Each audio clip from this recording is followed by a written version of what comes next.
Welcome po sa Cooking Alasen. Gagawa naman po tayo ngayon ng homemade peanut butter.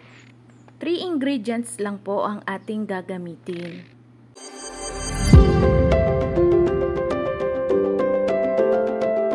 Ariho ang ating gagamiting mga sangkap. 1/2 kilo ng peanut, 1 cup ng brown sugar, at 1/2 cup ng cooking oil or pwedeng vegetable oil.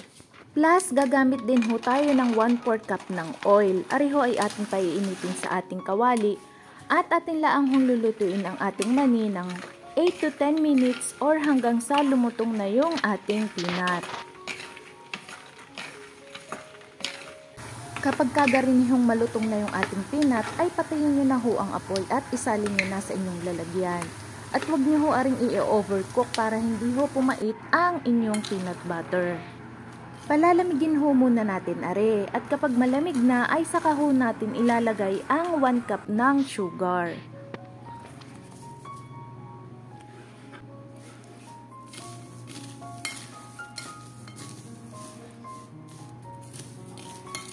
Kapag na-mix na ho nating maigi, ay saka naman ho natin are ilalagay sa ating blender. Blender ho ang gagamitin nating panggiling sa ating peanut butter.